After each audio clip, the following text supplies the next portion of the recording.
right, it's time. Hi guys, you probably all know me, but my name is Kara Moncrief and I'm the Clinical Communications Director for Viora, and thank you so much for joining us.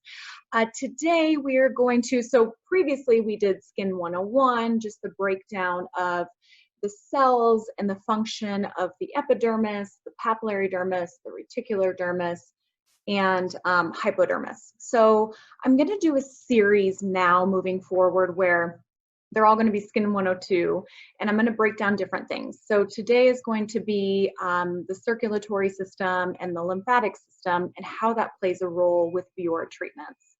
And then following, I'm going to do scar tissue and collagen remodeling and how, like, really a deeper dive into that. And then I'll just keep thinking of additional things to do for the Skin 102 series. So those will be coming up in the near future. All right, so we'll get started. Let me share my screen with you guys. And then of course, if you have any questions as we are doing the PowerPoint, the webinar, you can always unmute yourselves and ask or write into the chat. So this isn't going to be a really long one. It's pretty straightforward. I think maybe even less than an hour, but I always say that. So we'll see. We'll see how long it is. Okay, so getting started, Skin 102, we're covering the circulatory and lymphatic system and how it relates to Viora treatments. So the first thing I'm going to cover is just briefly the circulatory system. So, because we work a lot with the circulatory system with Viora treatments. So your circulatory system, also the cardiovascular system, it transports oxygen, nutrients, and hormones to your body cell to use for energy, growth, and repair.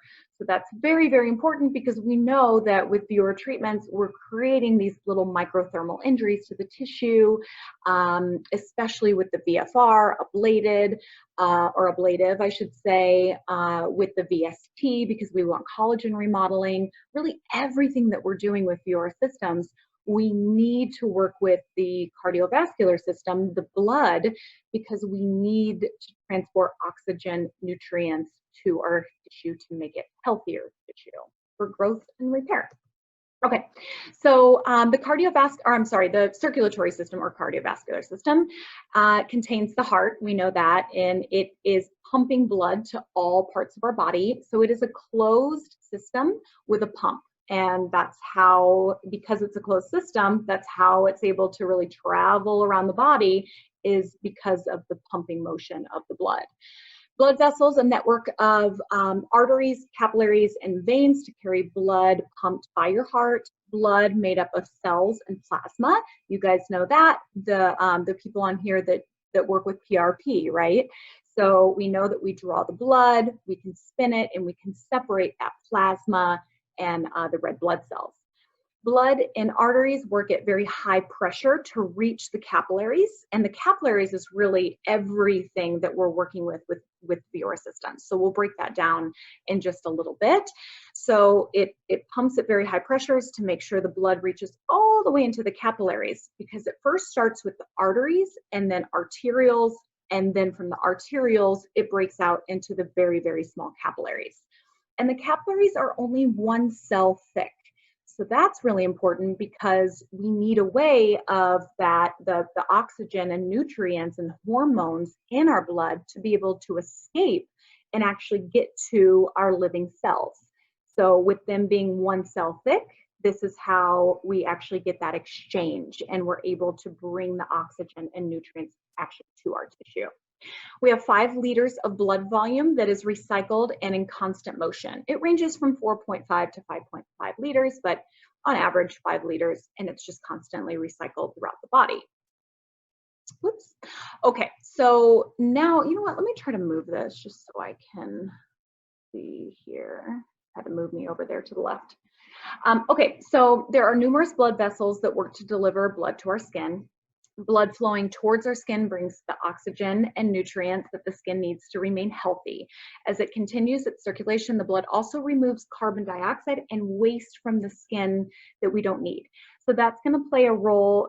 I'm going to repeat myself probably over and over again about the oxygen and nutrients that our tissue needs.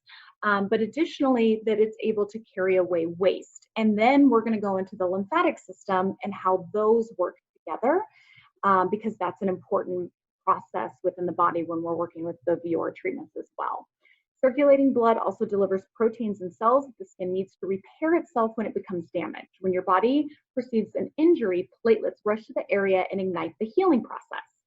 So not only, we spoke about this on Skin 101, that when we go in and we create a controlled thermal injury to the tissue, that fibroblast cells, the fibroblast cells that are in and around all of our collagen fibers, when the body perceives an injury, that those fibroblast cells will start to secrete the collagen fibers. So we're able to get additional collagen in our skin, so our skin thickens, but also we have healthier tissue. In addition, the blood also plays a role in that, because it also has a healing component with platelets. So they really work together. And then poor circulation decreases the normal strength, elasticity, and flexibility of the skin, and this results in skin thinning. So if somebody has very poor circulation in the area over years and years and years, it will start to affect the strength, the flexibility of the skin, and also the thickness of skin. So keeping circulation in the skin throughout our lives is very important, but we know that almost every Viora technology does this. The Pristine does it with microdermabrasion because there's a vacuum there. And I always talk about prepping the skin before treatments. When you do a microdermabrasion before every treatment, you're removing this dead skin cells, which really act as a barrier, not a complete barrier, because radiofrequency and light-based technologies will still penetrate the skin, but there's somewhat of a barrier. So you can get better depth of penetration when you no longer have those dead skin cells. But additionally, the vacuum with the Pristine. So the vacuum is going to increase that blood circulation. And now you can see why that's so very, very vital and important for their results. The V form, same thing. We're increasing circulation in the area. And we're going to go through that in more detail when we talk about lipolysis. What are we doing to fat cells? And why is circulation so important when we're dealing with fat cells? Even heat, just in general heat. So the IPL, the Indiag laser, the ST handpiece, they don't have a vacuum, but they have heat. And heat also increases microcirculation. So everything we're doing is increasing microcirculation. Therefore, we're getting better strength, better elasticity, which is better flexibility to the skin, and also making sure the skin stays nice and thick. All right, so for those of you that have the Indiag laser, I added this slide on because we're talking about the circulatory system. So I was going to briefly just go through. I know I went through this on the Indiag webinar, but I figured why not go through it again since this is involving the circulatory system. Let me move myself again. You can see what I wrote. I wish I could just get myself out of the way. Okay, so our normal leg vein, the veins that are pumping the blood back up to the heart, really it's designed kind of funny in a way, because it's designed in a way where we're probably going to eventually have problems with our veins, and that is due to gravity. So proper or normal veins in the legs, we have these little, we have an opening, a valve opening, so the blood can return back to the heart. But additionally, we have these little closed flaps. So when blood is being pumped back up to the heart, it's being pumped up by pressure, but those little flaps also close behind. So we don't have, with gravity, we don't have blood flow that's flowing back down, okay? So over time, it may be age, it may be work related. You worked on your feet your whole life as a hairdresser or somebody else that works on their feet all day. And it could be hormone related. Or pregnancy can create issues. So what happens is when we have more of a varicose vein or bad reticular veins, it's because those flaps are no longer closing behind the blood as they should be. And so the blood is pumping back up to the heart, yes, but those flaps are now no longer closing behind. So with gravity, blood starts to pool back down. So this is an accumulation of blood where it shouldn't be, and we start to get bulging. And then with veins, we have, with the vascular system, we have larger veins that are then connected to smaller.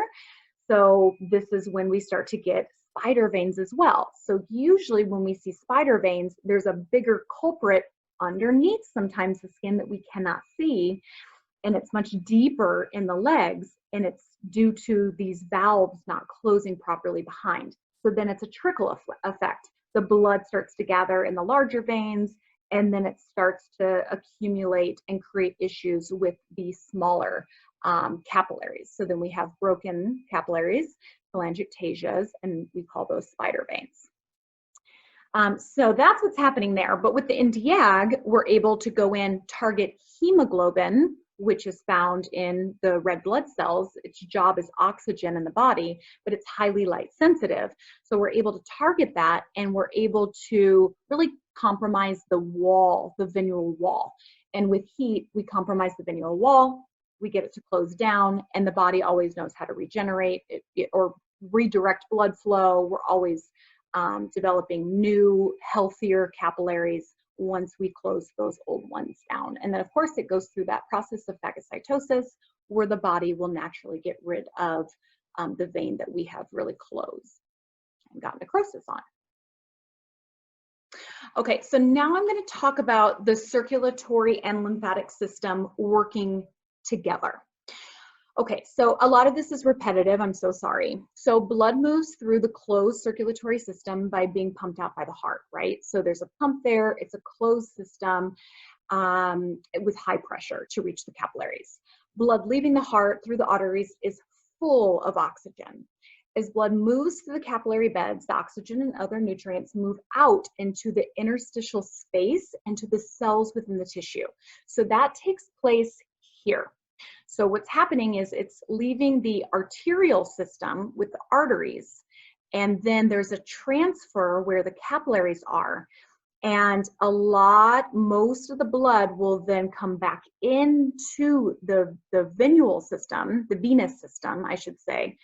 But because all of these capillaries are one cell thick, this is where the exchange of oxygen and nutrients and hormones happen. This is how we get the nutrients to our tissue, to the interstitial space where the cells are in our skin and all of our organs, but really we're focusing on skin here.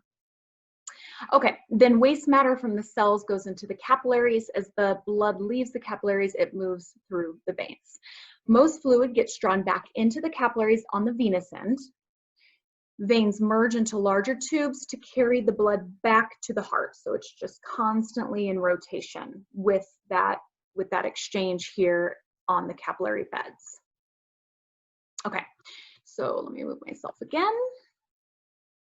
Okay, the human circulatory system processes an average of 20 liters of blood a day through capillary filtration, which removes plasma while leaving the blood cells. 17 liters are taken back towards the heart from the venous end. So as that blood is circulating, the vascular side of the, let me go back so I can show you a photo. Okay, so the arterial system is pumping blood out, where then it's coming back in through the venous system. 17 liters is being absorbed by the venous system and that closed circuit and coming back up to the heart. So it's being recycled that way. But we have 20 liters that are pumping through, and only 17 liters are being taken back. What's happening with all of the other fluid? So the 3 liters that are left are taken back up by the lymphatic capillaries. So if we didn't have the lymphatic system and we had 3 liters of fluid that's just hanging out, what's going to happen? Well, our lungs are going to fill with fluid, but you'll also see things like swollen ankles. So that's always a sign. When people have swollen ankles, I get this question a lot, where offices have the Indiag laser and they'll send me a picture of a patient that has severe edema in the lower legs. They have purpura, which is the staining on the skin, and they have leg veins. And they ask, would the Indiag be good for this patient? And I always tell them, listen, they need to see a vascular doctor. And they need to get an ultrasound of their legs, a venous Doppler, to make sure that there really isn't any underlying medical conditions going on. And there's a sign there. There's edema. We're not supposed to have that kind of edema in our legs if the circulatory and lymphatic system are working properly. So it's a sign showing that it's not. So I always tell them I wouldn't do the treatment on them until they've seen a vascular doctor. They really get checked out, make sure everything's okay. If it's not, get treated for that. They can always come back for the cosmetic procedures later. So the lymphatic system, very important because it needs to work properly to remove those other 3 liters of fluid that is built up in the interstitial space. If not, we'll have a lot of swelling and a lot of other problems. The lymphatic capillaries are winded in and among the blood capillaries. So they're all really wound up with one another and working together. Unlike the circulatory system, the lymphatic system is not a closed system. It is a one-way open-ended system. So that's important to know, because I'm going to talk about when we use the V-form vacuum, and we always talk about work in the lymphatic system or work in the lymphatic direction and why that's so important. And one of the reasons is that the lymphatic system doesn't have a pump.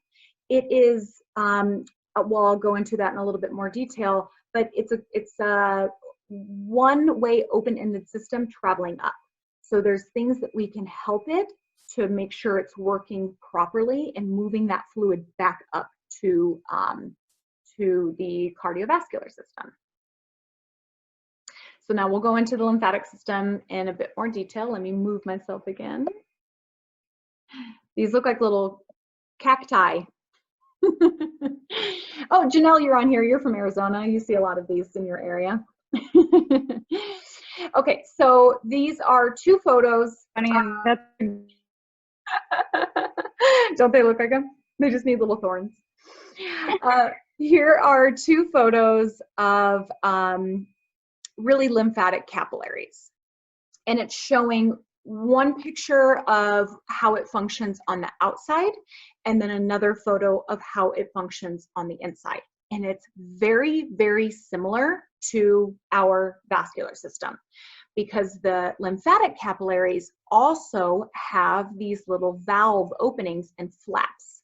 Again, it needs to move up and then bring all of the fluid back into the circulatory system. So with gravity, it needs to have those flaps so that all of that lymph does not accumulate and create issues. So we have these little valve closings. So as it's working its way up, those valves are closing behind them. So that's how it's very similar to the cardiovascular system. Okay, lymphatic capillaries are made of loosely overlapping endothelial cells. We spoke about endothelial cells a bit on Skin 101. They have flap-like mini valves that have a one-way opening that ensures lymph fluid will not leak back. Once the fluid enters the lymphatic capillary, it is now considered lymph. So as soon as it enters the lymphatic capillary, it's now lymph. Where it wasn't, it was, different type of fluid within the interstitial space before it enters. Now it's considered lymph once it enters the lymphatic capillaries.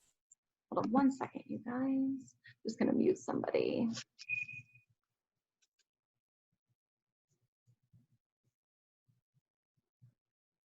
Okay. All right, and the valves close behind the lymph fluid to prevent backflow. So it's working up, we got these little flaps, and it also opens from the outside.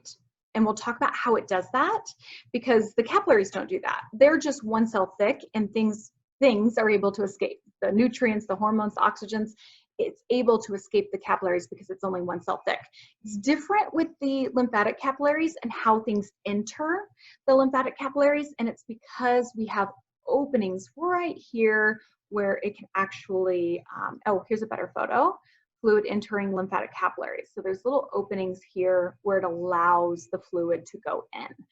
And I talk about that a bit more in the next slide, I believe. Yes, perfect.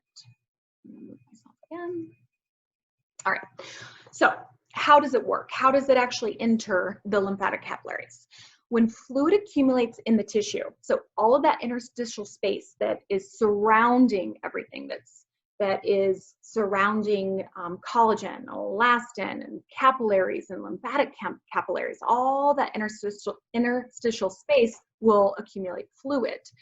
And when the tissue accumulates the fluid, the interstitial pressure increases, pushing the gap inward and allowing the fluid inside the lymphatic capillary. So it's only when enough fluid builds up in the tissue that the pressure starts to push on the lymphatic capillaries. And with that pressure, now it opens those little valves to where the fluid can go in and then is now lymph. When pressure inside the lymph capillaries increases, it pushes the flaps closed, preventing backflow. So when there's enough fluid inside the lymphatic capillary, now it expands and then pushes those openings closed. The lymphatic system operates under very low pressure. The artery pressure pulses. So we have artery pressure that's pulsing, that's helping to push the lymph back up. Physical activity really helps lymph work up towards our circulatory system, and smooth muscle also helps to push the lymph up and keep it moving at a good pace. Another, really good reason why physical activity is important, so we don't have swelling in our body. It keeps our cardiovascular system healthy, but it also works with the lymphatic system too, because that overall physical activity will just help really eliminate any of that swelling and edema by making sure that we're pushing it up, because there's no pump with the lymphatic system. It's all dependent on everything that's around it. So smooth muscle is helping, the arteries pumping is helping, physical activity is helping, and so is the V-form vacuum. So the V-form vacuum, we're working in the lymphatic direction, and that vacuum is just helping to really push everything for those valves to open and push all that fluid in so it can carry back up, so we don't have all that swelling. And that's why the V-form is so widely used post-surgical procedures. Post-surgery, we have a lot of edema, we know that. So we're able to turn the radio frequency off and just use you don't need to use a high vacuum, a very low vacuum, vacuum 1 with the V-form or the reaction, if you guys are reaction customers, and work with the lymphatic system around where the surgery was. If it was a neck lift, you're not going to go over the sutures, but you can work in that direction, not right where they were cut, but around it, to really help reduce the edema in the area, because it's compromised at that point and it sometimes needs a little help. Okay, lymph is cleansed by lymph nodes. Lymph nodes will alert the immune system if an infection is found.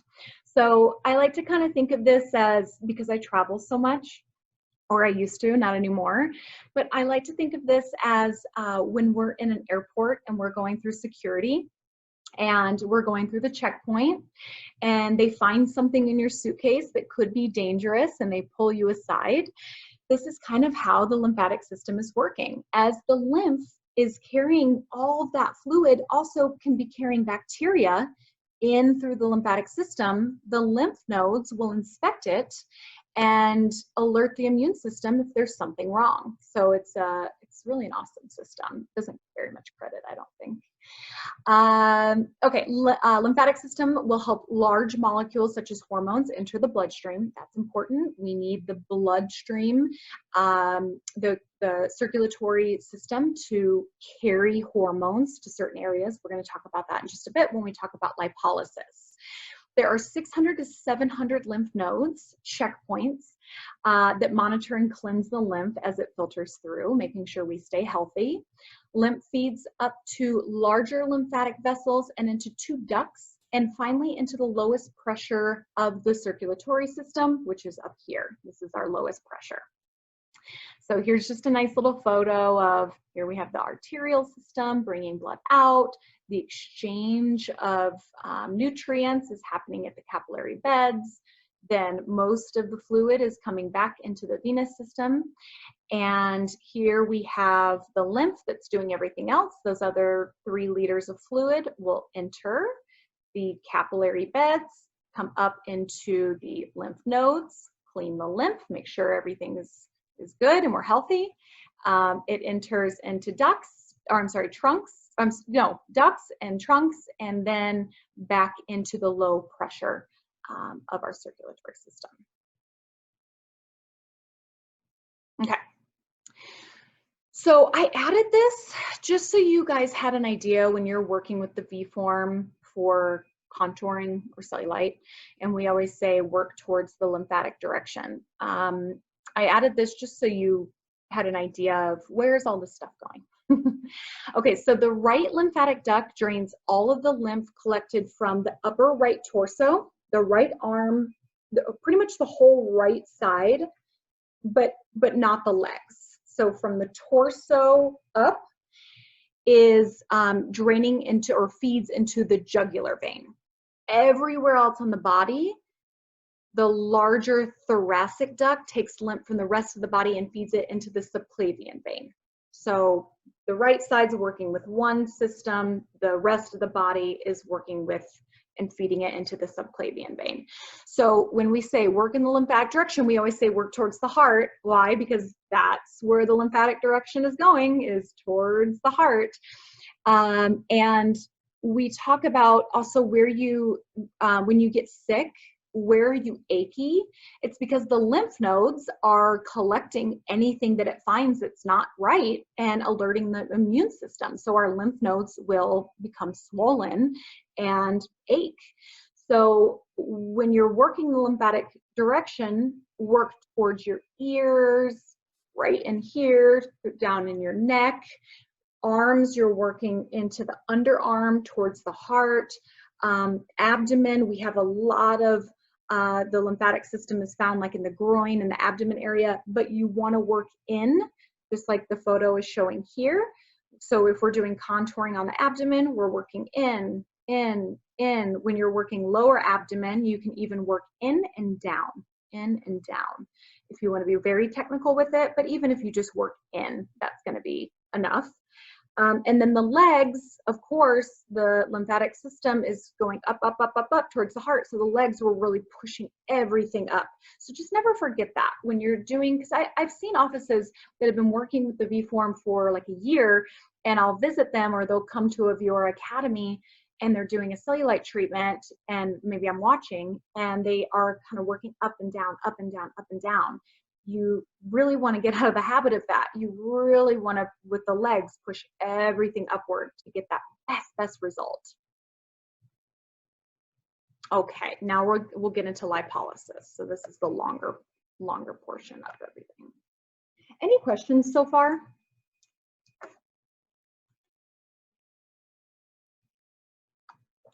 For you medical professionals, you probably already know all of this, but maybe it's just a good reminder of why the technology is so good with the circulatory system and lymphatic system, why it's so important, why prepping the skin is so important to get nutrients, why working in the lymphatic direction is so important when we're working with like fat. And now we'll break it down a bit more. Okay, so lipolysis, we talk about when we're using the V-form and we're wanting to contour an abdomen, we're wanting to treat cellulite, that we are stimulating lipolysis, right? We're stimulating lipolysis in 2 ways. It's with heat, the heat that's 39 to 42 degrees Celsius, and the vacuum together. And we'll talk about now why. Why does the vacuum matter? Why does this heat matter for lipolysis? So lipolysis is a natural process in our body. It's already taking place right now.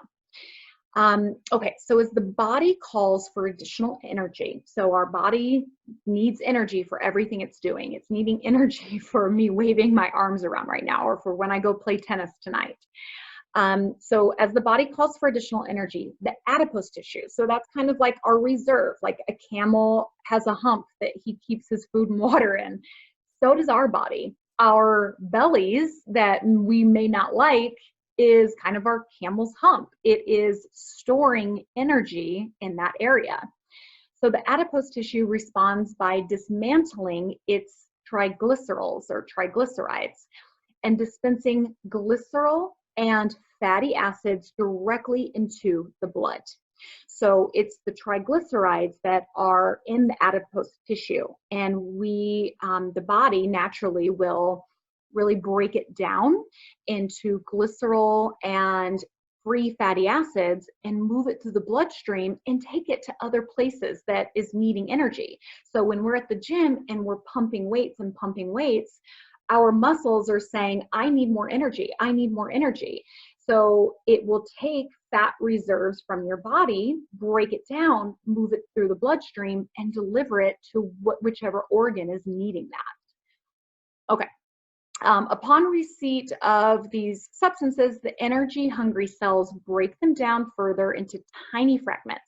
These fragments go through a series of chemical reactions that yield energy, carbon dioxide, and water. Okay, so I think this is just repetitive. Let me see. Lipolysis is a breakdown process of stored triglycerides in the fat cells. This process is enhanced by an enzyme named lipase. So that's important. It's really this enzyme, lipase, that we're stimulating. Okay, when the metabolic rate of the cell is low, so is the enzyme activity, and therefore there is no breakdown of the fat. So this can happen for different reasons.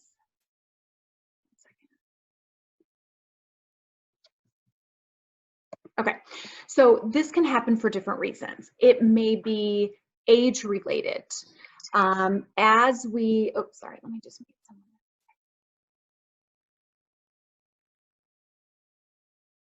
Oh, whoa, I didn't mean to do that. I don't even know how I did that. Okay, let me close this. There we go. Okay, so this low metabolic rate within our body, I mean, we hear that all the time, right? When I was 20, my metabolism was really, really high. Our metabolic rate was high. And, you know, now that I'm 60, I have a very low metabolism.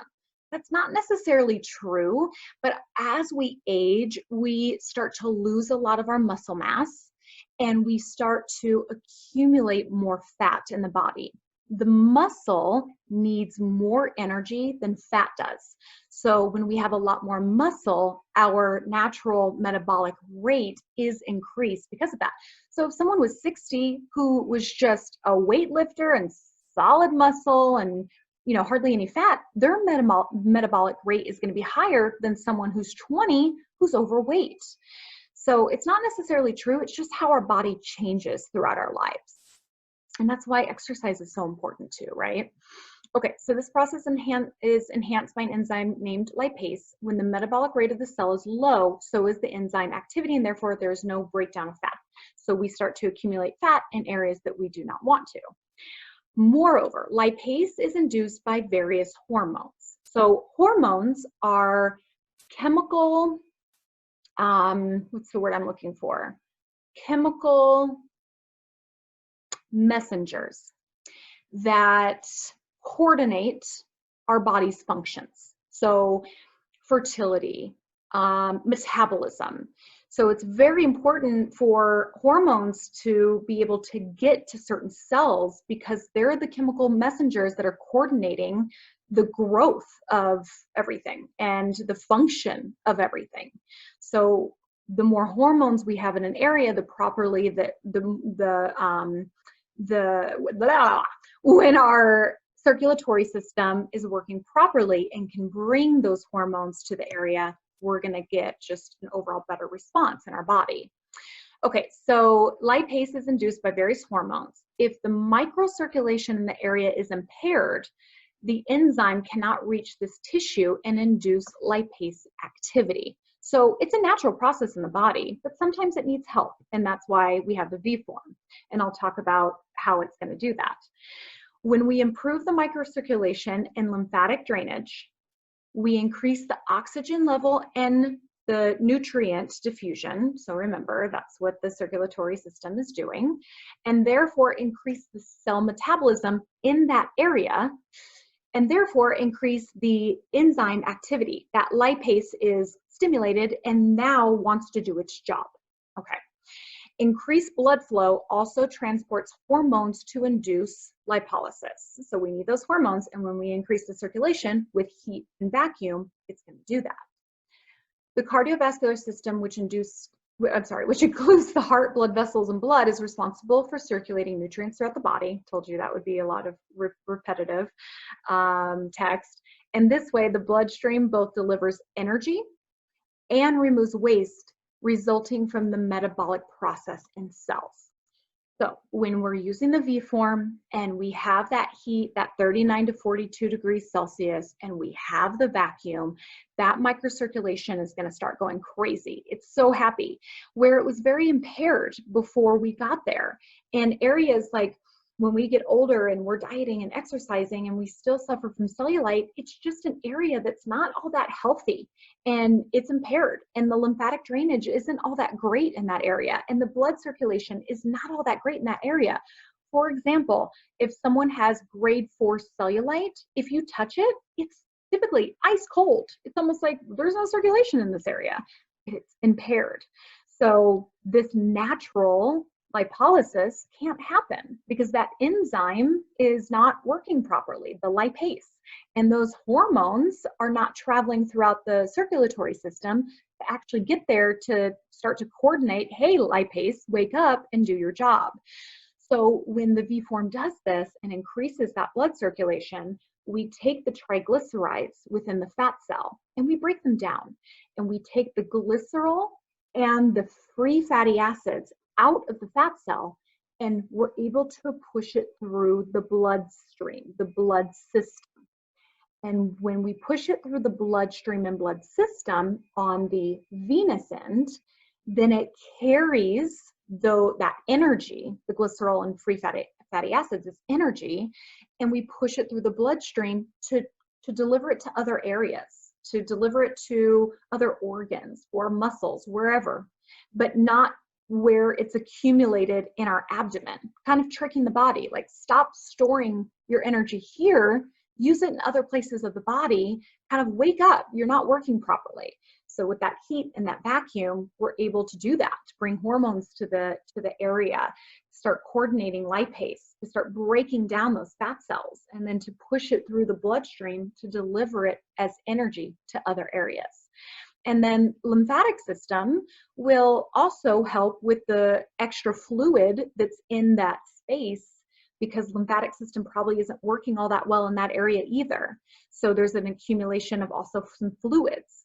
So think of it like for women, when we are like starting our periods that time of the month and we start to bloat in those certain areas, that's also going to help. The lymphatic drainage is going to help really push and alleviate that swelling and that edema. So that extra fluid that's in that area will then be taken up by the lymphatic system. But really most of everything that we're breaking down, the glycerol, the free fatty acids, is really moving through the bloodstream to use as energy. And then any excess fluid will be taken up by the lymphatic system. Okay, short one. Very, very short one. But any questions, you guys?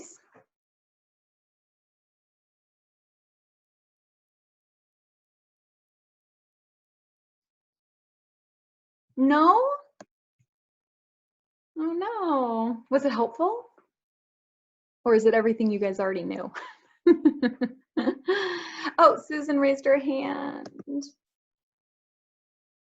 Here, Susan, I'll unmute you. Do you want to ask your question out loud? Oh, I guess I can't. Oh, there we go. Oh, no. Susan, I can't unmute you for some reason. I used to be able to unmute people,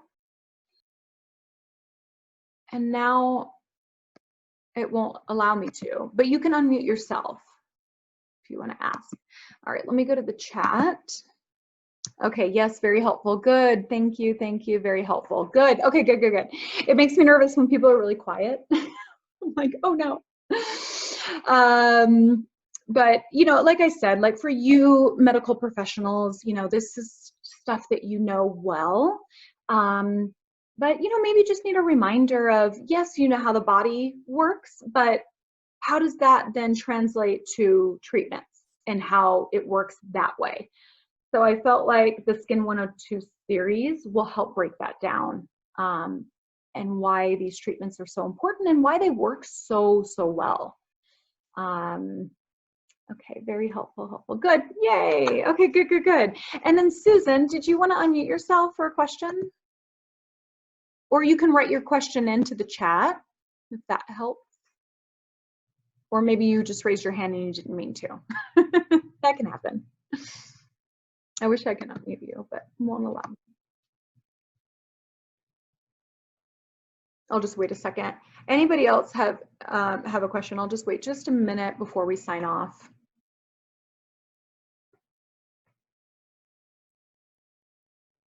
Okay. Well, I guess no questions means that it made sense, that I didn't confuse you guys. Oh, here we go, Susan. Okay, usually with these webinars, there is a workbook. This session. No, there's no workbook to this.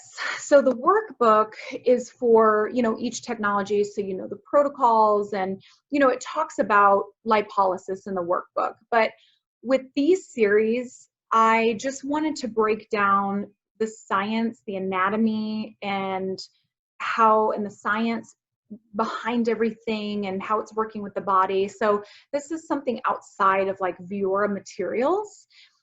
It's just to dive deeper. So there won't be any workbooks with the Skin 102 series or like the Skin 101, just with the technologies itself. Great talking points. Oh, good. Sorry, wasn't able to unmute myself. Oh, it's okay, no worries. Yeah, I don't know why. I may have accidentally said it that way where you couldn't unmute yourself when I did, or when our company did the webinar. We'll have to look into that because I used to be able to unmute you guys and now I can't. So I'll look into, maybe that's how and why it won't, is the way we set it up. Sorry, but my question, not about today's topic. Want to ST for stomach. Can you go over how collagen is related to cellulite? Okay, so I'm going to answer Jessica's question first. Can you go over how collagen is related to cellulite? And then I'll take your ST question for stomach. I'll just need to know more about what you're wanting to know about the ST in the stomach. So you can write it in just a bit more detail so I understand what you're needing. Okay, so for Jessica and collagen with cellulite. So now we understand how the fat cells are working with lipolysis, right? But it's not just that. When you're treating cellulite, it's not just the lipolysis that we're activating. And by the way, this is why results, you know, it's not like you do the V-form 6 treatments and 2-4 weeks later, cellulite comes back. It doesn't. How do we get long-lasting results? Now, we also always want to have maintenance, and that's 1 treatment every 3 to 4 months. But why do we get results that last for cellulite? And it's due to that increased microcirculation, and now hormones are able to come to the area to stimulate the enzyme lipase. So when we increase that circulation and make it healthier tissue, this is why cellulite doesn't just come back. And when we do a treatment every 3 to 4 months, we're again increasing the circulation to keep that going, right? Keep the result going. So if you get a question of, will results last for me? Yes, they will. And this is how. Of course, you don't have to get into that much detail behind it. You could just talk about, yes, because we're increasing the circulation, you know, so on and so forth. This is how we're able to maintain those results with a maintenance treatment once every 3 to 4 months. Okay, so that's one part of it. So collagen and cellulite.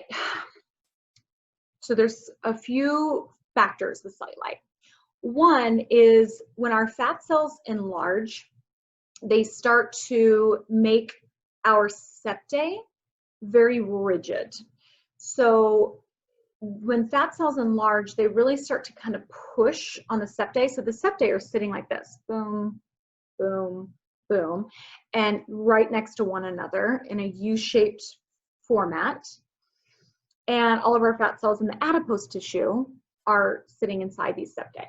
So fat cells enlarge and we start to make these very rigid and pulled and pushed on, and they start to pull from below.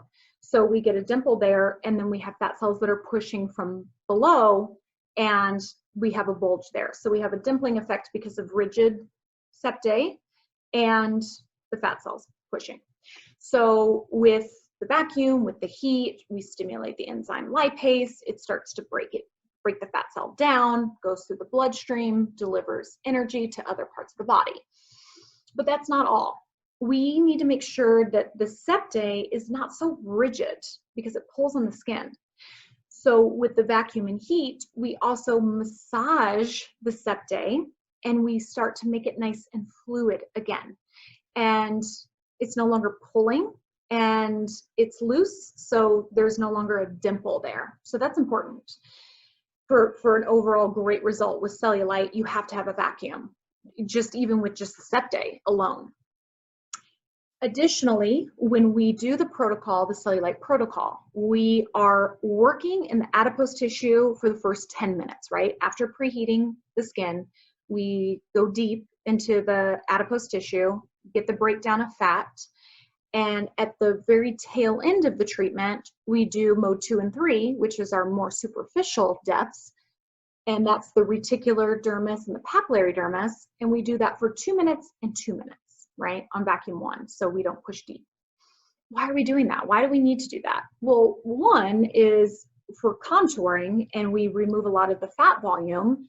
We don't want laxity in the area after we get a great result with contouring the area down. But with cellulite, why are we still doing mode 2 and 3 at the tail end? We're not necessarily going to get loose skin with cellulite after we, target the fat cells in the area. It's more so to target collagen. So when we target collagen in the reticular and papillary dermis, and we create those little microthermal injuries to the tissue and stimulate those fibroblast cells to secrete collagen fibers to build a nice collagen network in those depths, then we get thicker skin. So all of that goes together with cellulite. Lipase, lipolysis, breaking down those fat cells, massaging the septae so they're not rigid, thickening the skin. And that will give a really smooth appearance to the back of our legs or back of our arms, wherever we're suffering from cellulite. Does that help? Let me know if you need a bit more. Okay, so your question, the other question about the ST on the stomach, what are you wanting to know about that?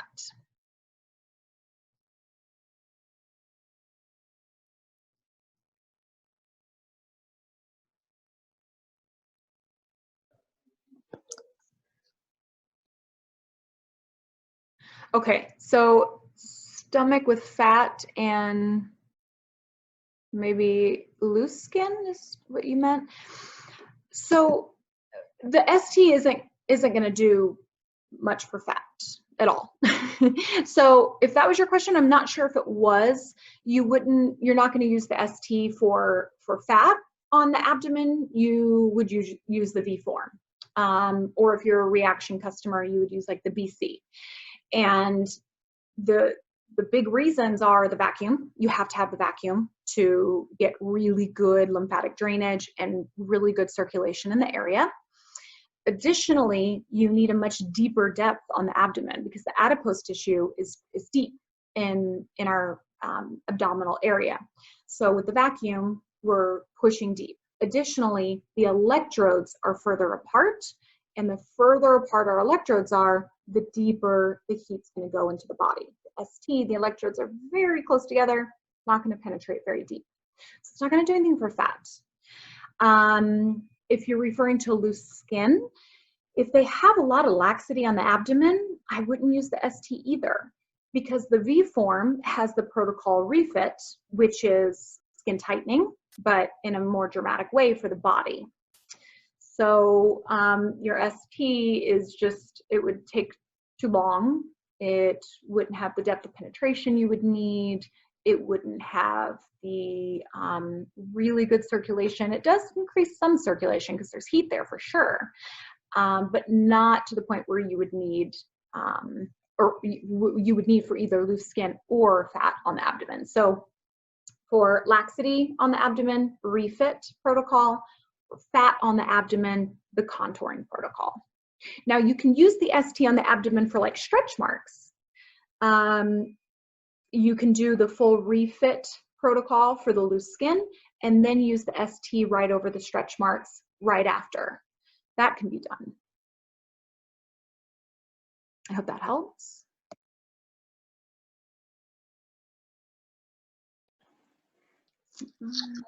Kara, I have a couple more questions. Yes, please. Okay, so for the V form, if does hair get in the way of the heat? Yeah, so if it's like a gentleman with, yes. With a really hairy abdomen, yes, it will. It does a couple different things. It gives these little bites of heat, and the reason why they're getting that bite of heat is because the hair is kind of a barrier between the release of positive to negative delivery in the skin, because the RF needs tissue to tissue to deliver, and that hair gets in the way. So they'll feel like a little zapping sensation. So it's not a proper delivery. And then also the vacuum pulls on the hair, so it's uncomfortable too.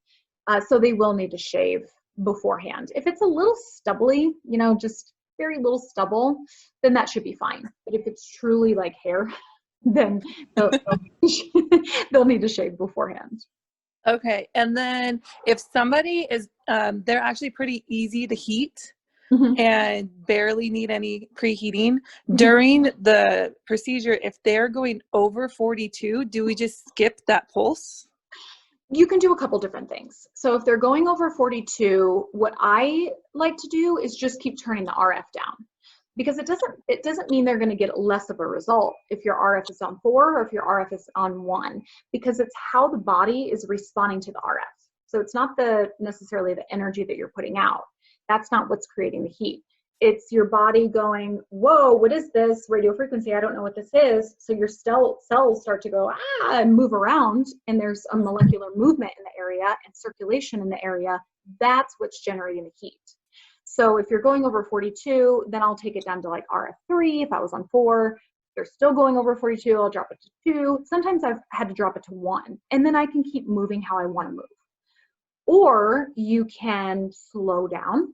If the whole area is going over 42, you can just slowly move, and that's great. Like if you're tired, you've done a lot of V-form treatments, and you're like, great, I can just move really slowly to keep the heat.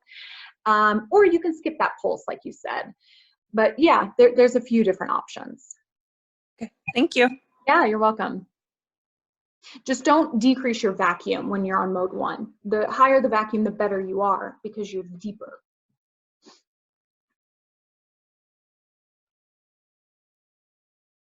I'll just hang out just for a bit, just to see if there's any other questions that are coming through.